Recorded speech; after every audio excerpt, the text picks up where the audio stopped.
Welcome to the Hot Chicks Write Hot Books podcast with Jen Foster and Melanie Johnson, where authors give you their inside secret tips on how to be a successful best-selling author. Hi, and welcome to Hot Chicks Write Hot Books podcast. Man, we are so lucky today. We have Clint Arthur with us this morning, and he is phenomenal. He has written multiple books, like over 10 books. So he's a professional author. He's not just a guy who's just written one. He knows exactly how to tell you how to become an author and how to be successful. His latest book is the Breakthrough Your Upper Limits, which tells you how to get on TV. He has had, I think, with his clients and him, he's had over 2,000 TV appearances. So he's helped many people get on local TV and get interviews, along with himself having multiple interviews. He's going to give us his background and insights, and he's just going to rock it today. So pay attention, bring your notebook out, and take lots of notes. Clint, thanks for coming. Donald Trump and Oprah Winfrey and Martha Stewart would be very proud of you for that introduction. Very nicely done. And I'm really excited to be with you here today because, unfortunately, and I say that kind of jokingly but kind of not, unfortunately, I am an author. And I'm a writer, man. I'm a writer, and I've been a writer for a really long time. And one of the books that I have here is my original copy of this book called Angela's Ashes by Frank McCourt. Have you ever read this book? You guys know about this book? Yeah. No, I don't know. You do? Okay, yeah. This book won the Pulitzer Prize, and it's the true story of Frank McCourt's impoverished childhood in Ireland. And it was produced as a major motion picture by a major director. I mean, it's the most beautiful piece of prose in the English language. And this was written by my creative writing teacher in high school, who I studied with in high school for 2 years, Frank McCourt. I mean, even my dad knew who this guy was while he was still alive. Both of them while they were still alive. I was talking to my dad. I'm like, did you hear about my creative writing teacher from high school, Frank McCourt? And he goes, oh, you mean the Irish guy? I'm like, yeah, that guy. He's like, yeah, he's on TV everywhere. So he is the reason why I and so many of my contemporaries from high school all became writers. We were inspired by his ease as a storyteller and his ability to convey ideas with words and just the power of storytelling and writing creatively to amuse and entertain people. So as a result of that, I have written more than 10 books, and the latest of which are kind of a series, Breakthrough Your Upper Limits on TV and Breakthrough Your Fear of Public Speaking on local TV. So I'm excited to talk with your audience today.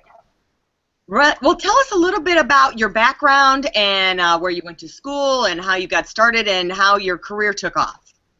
Okay, so where were you on December 31st, 1999? Were you getting Y2K money out of the ATM? Were you partying with family and friends? I was driving a taxi that night in Los Angeles, California. And when it was all over, I went back to the little boat I was living on in Marina del Rey. This was the cheapest way to survive in Los Angeles. It was $282 a month all in, including parking, but there was no running water, hot water, toilet facilities, electricity, or heat on the boat. And I'm laying in my little bunk after the night is over, counting my money and shivering.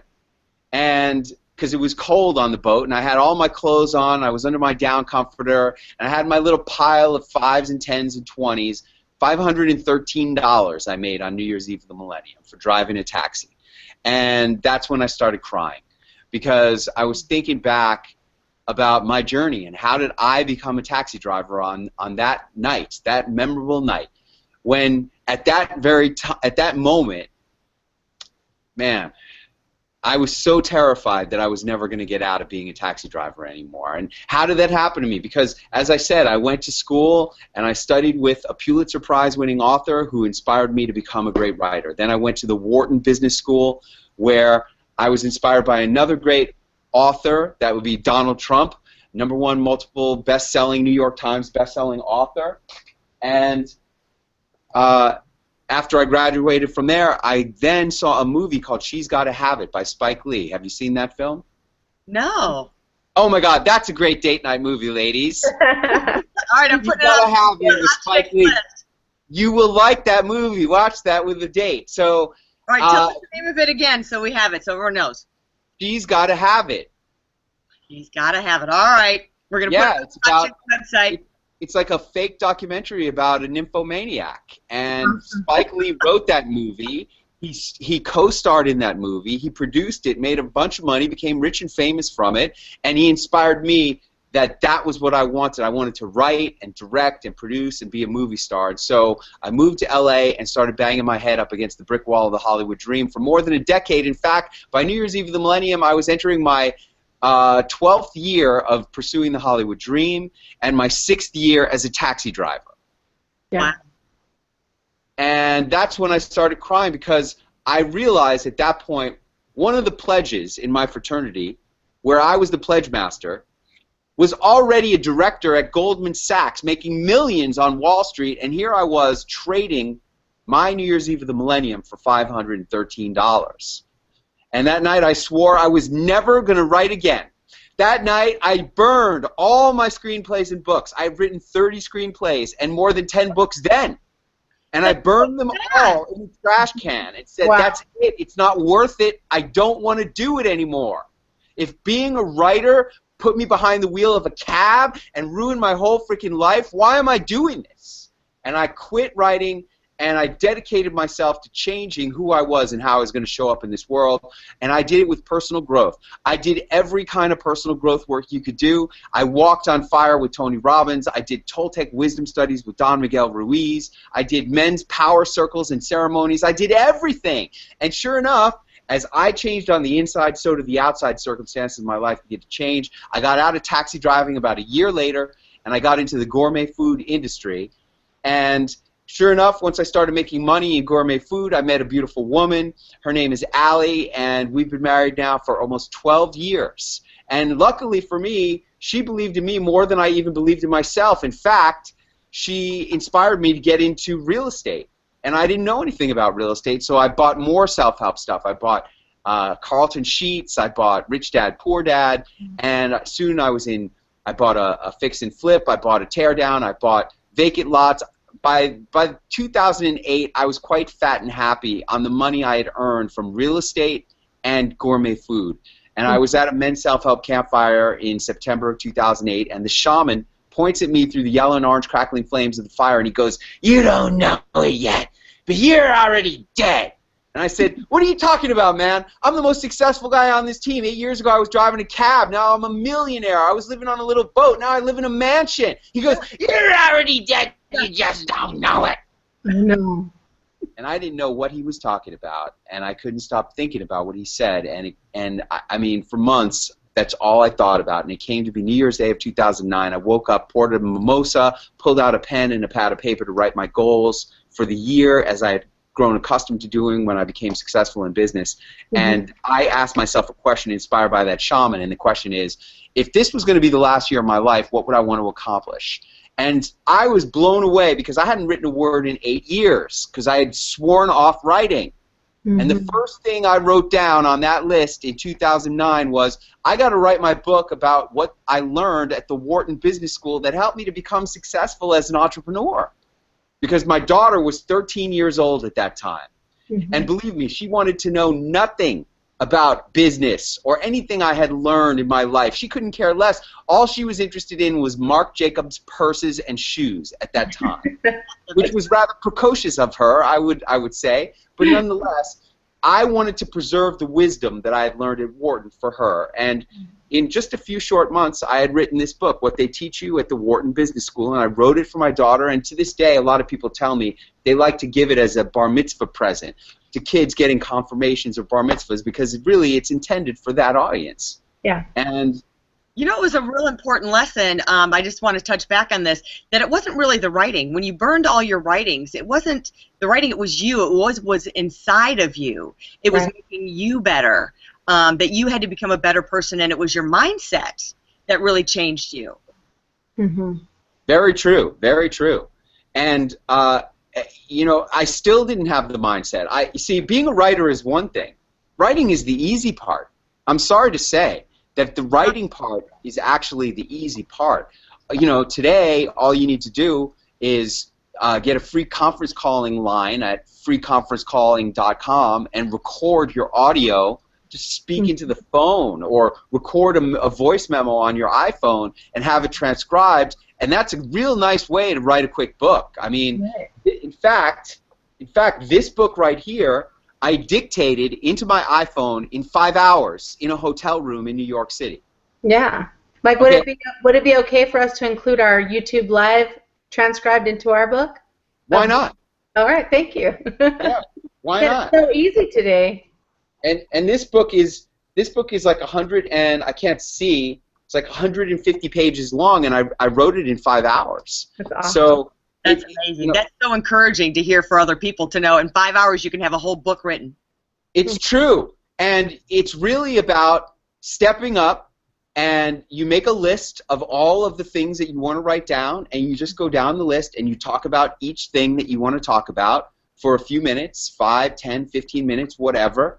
And then you send it out for transcription, you get it back, you edit it, and there you have a draft. Now, that's my favorite part. I mean, look, this is a show for writers. My favorite part is the writing because I love going into a room with nothing and coming out with a book. And I've done it many times, many, many, many times. And it's an amazing feeling of accomplishment to know that you created something. The creation is always the best part. Then comes the hard part. The hard part is the marketing. And that's where I was faced with in 2009. By the end of 2009, I had only sold 8 copies of this book. And this is the book about what they teach you at the same business school that Donald Trump and all his kids went to. Yeah. I thought for sure the world would beat a path to my door for this book, but they didn't. So I spoke to Jack Canfield. Have you ever heard of him? Yes. Yeah, he has sold more books than anybody. 500 million, with a B, copies of Chicken Soup for the Soul books have been sold by Jack Canfield. And I said, Jack, how do you do it? And he said, you got to do media. At that time, there were no podcasts. Right. At that time, there was only the old school media: radio, TV, magazines, newspapers. And he says, you got to get on. You got to get on everything. So I called up a publicist in New York, and I said, I don't care what it costs. I want you to get me on the Today Show so I can promote my book. And she laughed at me. She said, that's hysterically funny, Clint. You're a middle-aged guy nobody's ever heard of. You got a self-published book nobody's ever bought, no TV experience. Why would they ever put you on the Today Show? That is never going to happen.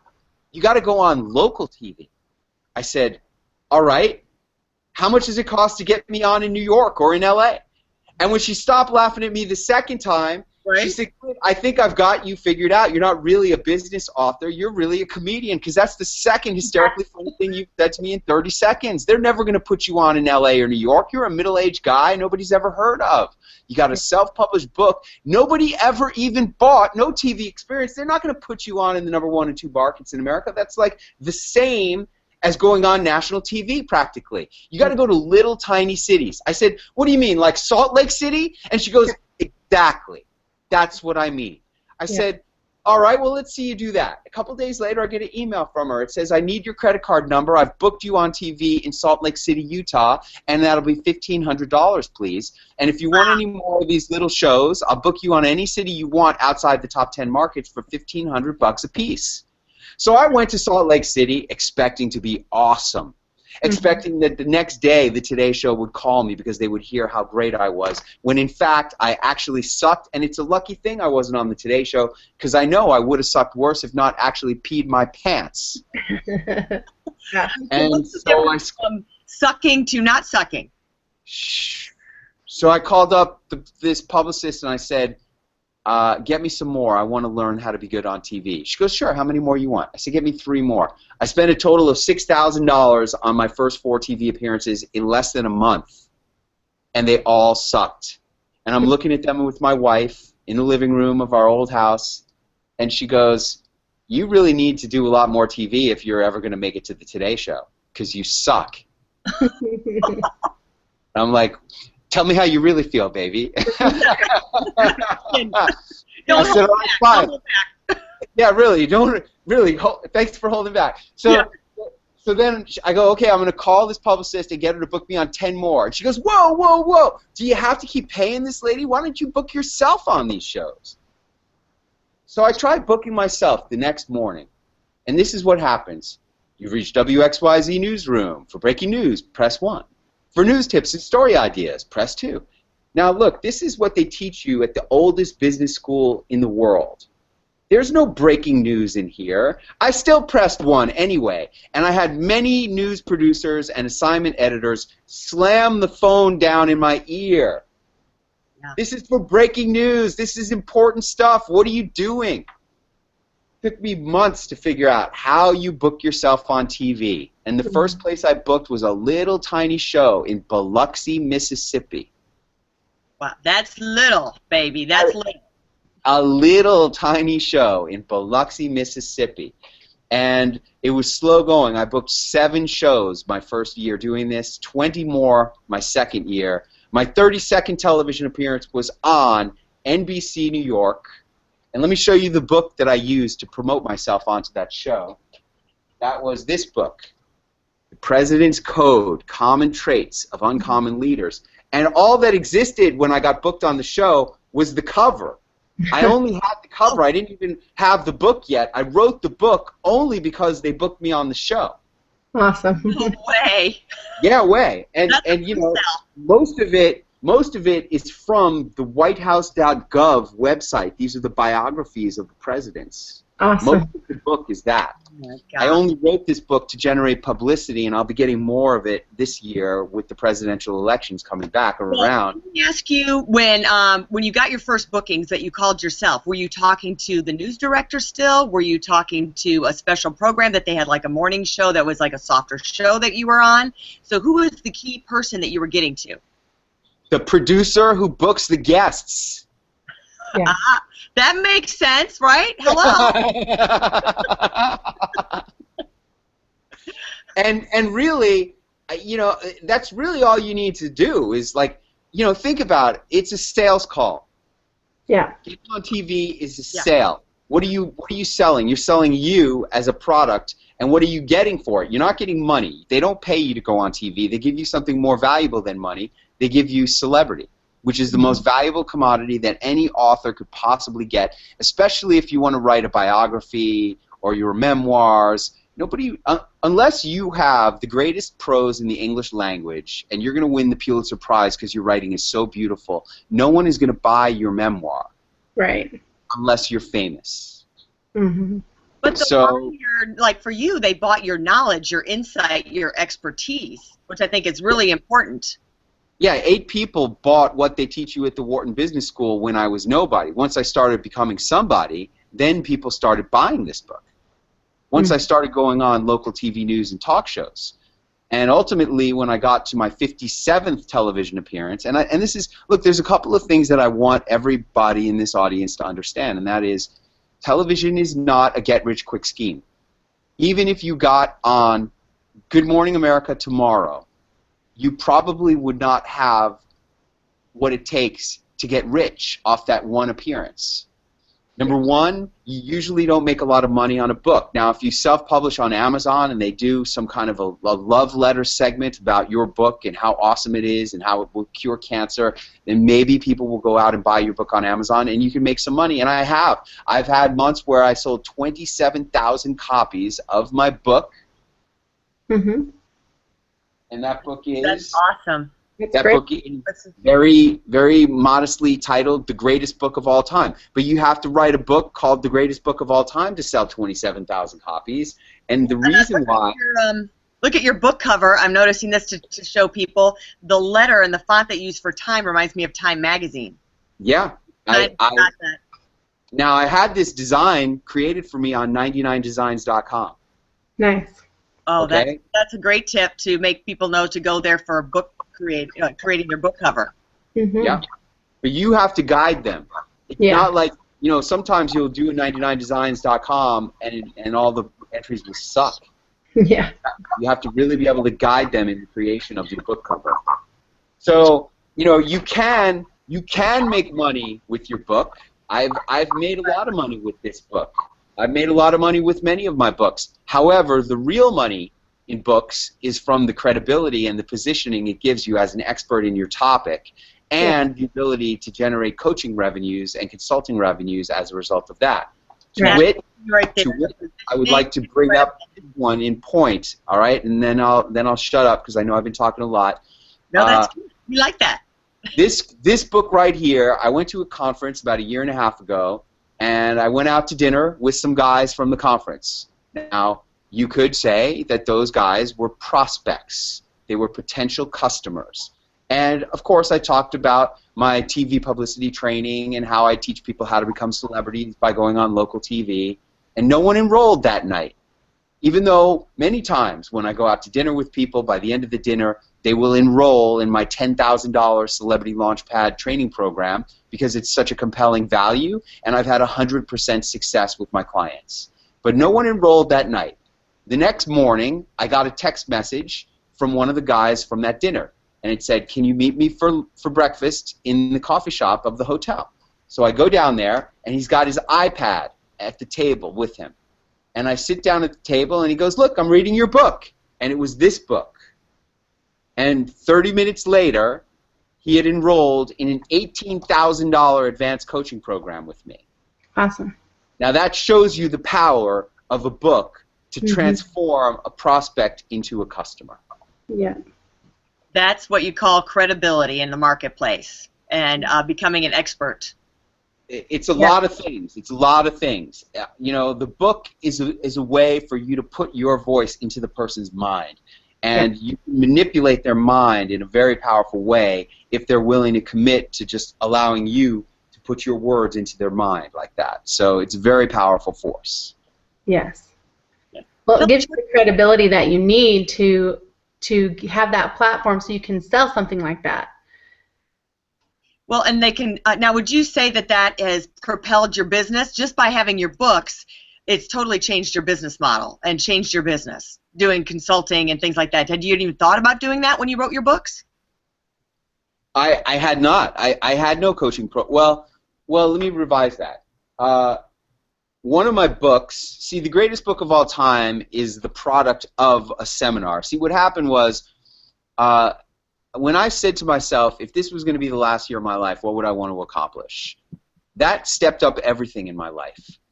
And it made me become a leader in my life. First of all, I had to decide that I was going to lead myself in a more aggressive and proactive way. I got back into writing again. And then I was on the men's self-help team at that time. And I said to my wife, you know, I really should step up and be the leader of the team. But I'm afraid that I'm going to screw up and get fired and that this will become a black mark on my whole life. And that's why I think I should do it, because I'm afraid.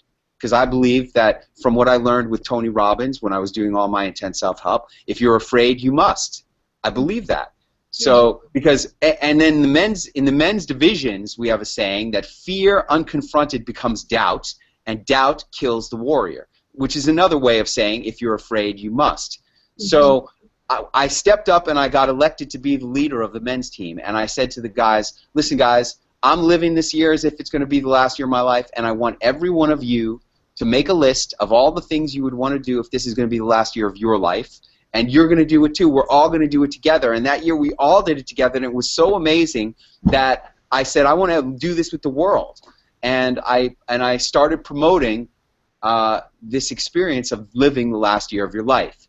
And I did that the first year by doing conference calls. I got on some TV, I got on some radio, and I led about 100 people around the world on conference calls of living that experience. And that experience became the greatest book of all time. And that's what this book is. It leads you through 52 weeks experience of every week you do a different challenge. Like week number 16, deepen your character. Week number 24, align yourself with your life's true purpose. Week number 28, flip a switch and create real courage to change. These are, every week you get different exercises and videos to guide you through this process of living the last year of your life. And so the book came out of the seminar, not the other way around. I love that. That's so inspiring. What a great book. And there's like tweetable moments in there, you know, if you're afraid, you must. I think that's phenomenal. And that for all of our listeners, too, a lot of them are afraid of writing that book. They can't get past that hurdle. So that's great influence for them. And I love the other thing, that live this year that it's your last year of your life. And so many people, I think, would write their book if they thought it was their last year, to get to leave that legacy. Because part of being an author, like, you've left your legacy in so many different ways through your book, for your children, for other people, of getting all the great things that you've learned through your life, and you've passed it on to generations now by getting that out. And if you don't, if you think if it's your last year, then you'll do it. You get amazing stuff by living as if it's your last year of your life. I was doing it the third time, and we went on a great vacation. I mean, when you're living the last year of your life, watch how much better your vacations get. I'm telling you, it's amazing. And we were on the vacation, and I saw this watch, and I couldn't stop thinking about this watch. That's how I got my Rolex watch. I said to my wife, I can't stop thinking about that freaking Rolex watch. And she goes, well, get it. It's the last year of your life. Hello? And I get a lot of pleasure out of this watch, way more than anybody gets out of an iWatch, I assure you. And the second thing I wanted to say about that was that, I've had the great privilege of helping more than 400 authors, speakers, coaches, and entrepreneurs create celebrity for their personal brand and for their career with local TV in the last 3.5 years. And I do a live coaching webinar every Wednesday night for my high-level clients, where I say, all right, who was on TV this week? And we watch clips for 2 hours of my students on TV. My students are on TV every single week on ABC, NBC, CBS, and Fox, real news and talk shows.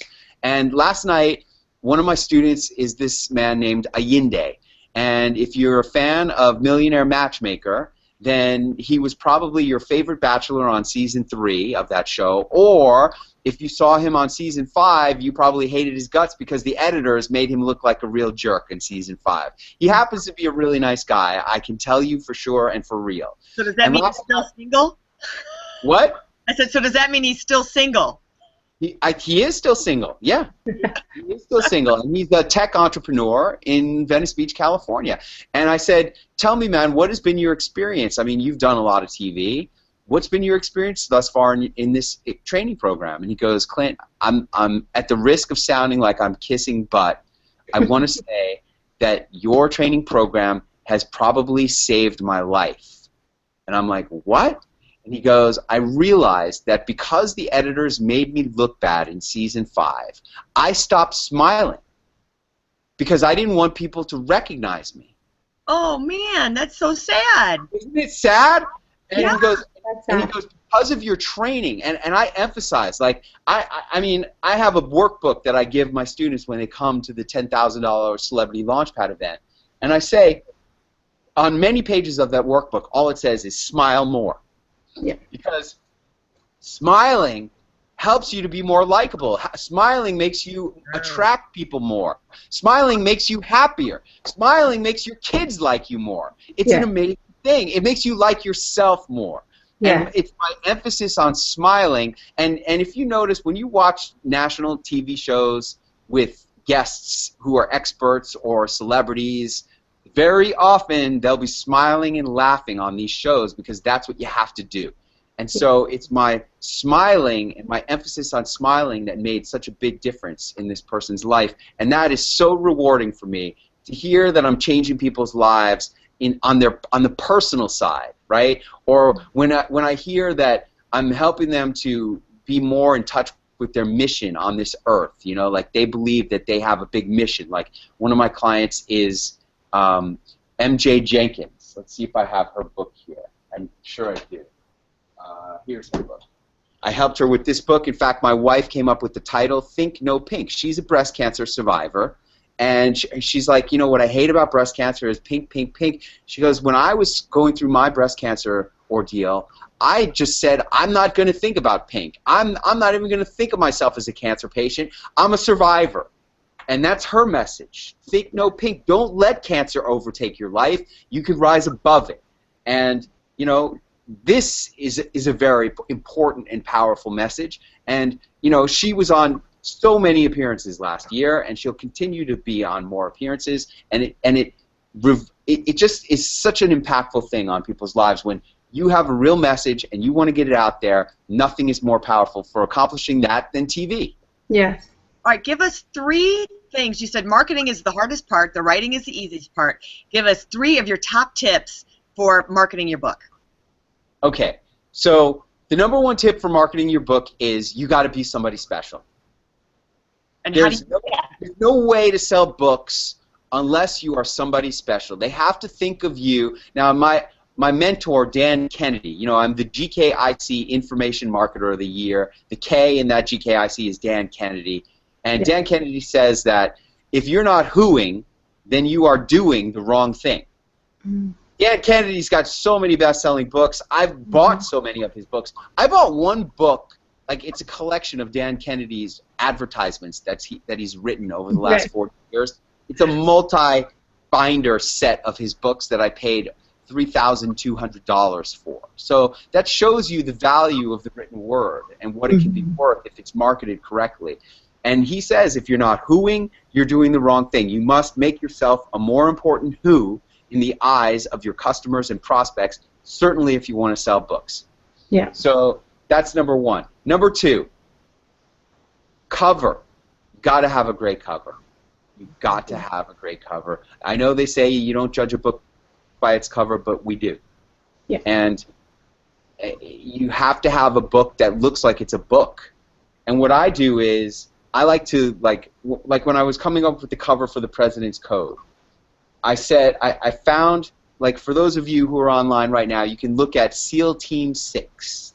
Look at the cover for SEAL Team 6. That's the true story of the team that killed you know, the bad guy. Osama bin Laden? Osama bin Laden, right. So if you look at that cover, you'll notice it bears a striking resemblance to this cover. It's not identical, but it's inspired. That was the inspiration for this cover. That's why this cover got me on NBC New York, because it looks like the cover of a best-selling book. And it's a hugely important, very important thing. And then the third part is keep in mind that when you're writing a book, it really is not about, like, I have a saying, the marketing of what you do is 100 times more important than what you actually do. So you can transpose that and say the marketing of your book is 100 times more important than what's actually inside your book. Yeah. But you have to keep in mind that the book is a marketing tool in itself. And therefore you have to put in the book all kinds of marketing devices. Your biography about this author in the book is a marketing tool. The contact information that you put on the front page and on the back page of the book are marketing tools. When you have a book, you got to put your website in the bottom left corner of the book so that when the cover is displayed on Amazon, they can see your website. You have to put, like I like to put all kinds of QR codes and links on the inside of the book so that the people will click through or type in a link and go to my website because they want to get something. Giving away free stuff inside the book is a really good marketing tool, because a lot of times if you self-publish your book on Amazon with Kindle or CreateSpace, which is all I do, I've been published by big publishers. I was published, you know, when I was a taxi driver. Here's the saddest part of it all. Right before I became a taxi driver, my book was the big book of the summer for Penguin USA. We sold 80,000 copies of that book through Penguin USA, and I was a taxi driver. That's huge. It is huge. And But I was they a kept taxi all the money. They get all the money. So Yeah. that's why I publish through CreateSpace and Amazon.com. Yeah. Now the problem with that is that you don't get the customers. You get the sales, and I meet people who've bought my books, and they tell me I bought your book, but I don't have their contact information. It's the information that allows you to continue marketing to these people. So what you really want to do, you've probably heard it, is you want to use the book to generate people to go sign up for your email list on your website. Is that enough tips there? Awesome. Yeah, that was great.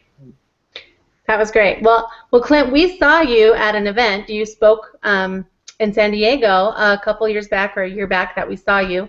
And we have a mutual friend that is a student of yours, and I've seen her go through the roof. She's been on every local station. She's the expert balloon artist, Sandy Missouri. And she's awesome. And she even got to the Today Show, didn't she? I mean, she was amazing. And now she's doing YouTube, in the YouTube studio, producing all these great how-to balloon videos, and she's just doing phenomenal. And I know a lot of it is from what she learned at your instant local celebrity camp. So Sandy Missouri, this is one of the other things I love about what I do, because the people who self-select into my community are special people. Mm-hmm. You got to have something special to self-select and say, I want to be a celebrity author. First of all, you got to be smart enough to understand that the smartest thing you can do for your career as an author is to become a celebrity. So that's really good. It took me a while to recruit Sandy Missouri into my community. She didn't believe in herself. When she came to Celebrity Launchpad, she actually came to the $10,000 event. We had her on a payment plan. It took her a long time to pay off that event, and she almost didn't come. She told me that her husband told her, you know, you're not going to get out of this what you expect, and she didn't. She got way more than she expected, because I believe in over-delivering for every one of my clients. Yeah. Now, when she was at her event, at the same table as her was a doctor from Harvard University. There was the #1 spy catcher and terrorist hunter from the Department of Defense. There was Hal Elrod, who is gone on to become a huge author with his best-selling book, The Miracle Morning. There was Lisa Sasevich, another huge name in the experts industry. All these Illuminati were at her event, and yet she was the one who got on more shows than anybody. She was the one who made it to the Today Show in only 3 months. And I had the great good fortune of going with her as her coach, because she ascended out of that event. She went into my advanced coaching program, and that included me coaching her live in the studio when she was at the Today Show. And so, like, and she did an excellent job. I watched it. It was awesome. Job. And you know, look, can I brag here a little bit? Yeah, go for it. When you're on one of these big shows, there is a lot of shit on your mind. There's a lot of things that you need to think about, especially when you've got all kinds of props and demonstrations like she does, because she has to fill the studio with balloons, and she does such an incredible job every time. And it was a good thing I was there, because, you know, every word out of her mouth for the first minute and the last 30 seconds of that 2.5-minute experience that she had on the Today Show were words that I put in her mouth. Yeah. That we discussed and rehearsed and practiced and prepared for that event. And it's a lucky thing I was there, because there's a lot of stuff on your mind, and it's very, very helpful to have a coach. All the greatest athletes have coaches, and the smartest actors and actresses have coaches. And when you're in showbiz, when you're on TV, you're not much different, really, than an actor or an actress, except for the fact that you get to talk about your own area of expertise instead of just words that people put in your mouth. So the bottom line of it all is that I'm very grateful that I have a lot of new friends that I never had before 3 years ago. These are students who are authors, speakers, coaches, and entrepreneurs who've come through my training and who've gone on to become celebrities, because the truth is that celebrities hang out with other celebrities, that when you become a celebrity, it's very, like, it changes you in the sense that you have a different perspective on the world, and you look at things differently, and you think about things differently than other people. And, you know, they say it's lonely at the top. Well, you know, I'm not saying that we're better than anybody. I'm just saying that we're playing a different game. It just so happens that the celebrity game is the biggest game in the world. Kim Kardashian makes tons of money because she's a celebrity. George Clooney makes tons of money because he's a celebrity. You know, the people who are the top entrepreneurs in this world, I mean, like him or hate him, Donald Trump makes more money than anybody, and he's the biggest celebrity in the world. And there's a reason he makes so much money, because he's the biggest celebrity in the world. So it's a really big brand. They become a brand. Their name is a brand. Right. Well, that's the definition of celebrity. I mean, if you were an automobile, then your brand would be Mercedes, and if you were to take a Mercedes and turn it into a person, instead of it being called a brand, it would be called a celebrity. Right. Okay? Now, with people, it's different than inanimate objects. We have personal brands, but an alternative name for personal brand, an alternative way to define your personal brand, is with the word celebrity. How well known are you? However well known you are, that's how much money you're going to make. Yeah. Well, I'm going to be very spontaneous here because you've talked about this program that you have and how to be a coaching student of yours and to go through your $10,000 program. We didn't plan this at all, but maybe there is something special you can offer our listeners that we can put on our website that you can give us that they can click through and maybe become one of those $10,000 people as well as becoming an author. So think about that, and if you have something off the top of your head, that's great. If not, then we'll put something on later and put it on there.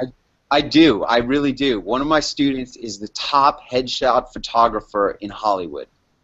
Okay? And anybody who mentions this podcast, I'm going to, as a bonus, throw in a 2-hour photography session. If you enroll in Celebrity Launchpad, I will throw in a 2-hour photography session with this top headshot photographer in Hollywood. And his name is David Laporte. He shot all kinds of people. He shot, he has shot just a million different celebrities. Let me pull up his, I'm just spacing on his name, on the names of the celebrities that he shot, but I have his segment proposal right here, and I'll pull it up and I'll tell you who are some of the celebrities he shot. And they can go to celebritylaunchpad.com? Well, go to clintarthur.tv, and then you can see everything that I do, okay? However, we'll put it directly on our site as well and post it at the end of the podcast so they can do something. They can click right through and purchase something with you. Yeah, go to clintarthur.tv. But, I mean, he has shot Jackie Chan and Jack Palance, and who's the model with the mole right here? Cindy Crawford. Crawford and Vanessa Williams and Kirsten Dunst. I mean, if you go to his website, you'll see all the many celebrities that he shot, and he's amazing. And he was taking pictures of students at the last Celebrity Launchpad, and they were amazing students, amazing headshots. And I offer this as a bonus because I know how valuable a headshot is. And this is another really great tip for an author. Don't skimp on your headshots. Yeah. A great headshot makes all the difference in the world. And if you have the right headshot, you can put it on your book cover. Okay. Here's another. If you have the right headshot, you can use it. Like this one, I pulled off of one of my TV appearances. Yeah, that looks nice. Right? Great shot. I mean, a great headshot can make a difference in your whole career. And that's why it will certainly make a difference in how many TV appearances you get booked on. And that's why I'm happy to offer this headshot session as a bonus to anybody in the Hot Chicks audience. Okay? All right. The Hot Chicks audience for our hot male author. Yeah. Yeah. That's a wonderful bonus. Thank you. Yeah. Awesome. Well, that's awesome. You've been incredible. You gave us so many wonderful tips, a lot of tweetable moments, a lot of things that we're going to put your quotes down on our website because it was just phenomenal. I think everybody learned a lot. Thank you so much. We're going to post your link and your offer on our website, and we want to tell you that we're going to also have our offer coming up pretty soon. We had a phenomenal event down in the Dominican Republic, and we're launching our first 2 authors out of the gate that are coming up, and we look forward to seeing their books as well. So thanks, Clint. We appreciate you. Can't tell you how much we enjoyed having you. Yeah. It's been my pleasure. I look forward to seeing lots of your people coming through. Please go to clintarthur.tv. That's Clint, like Clint Eastwood, Arthur like the king, .tv, like I am looking forward to seeing you on television. Awesome. And we hope to see you all too. And if you want to learn more about our retreats, our next one is in October. You can go to bookwritingretreats.com or hotchickswritehotbooks.com. We'll see you then. Thanks very much. Awesome. For more information, you can visit our website at hotchickswritehotbooks.com, or you can text your name and email address to 832-572-5285.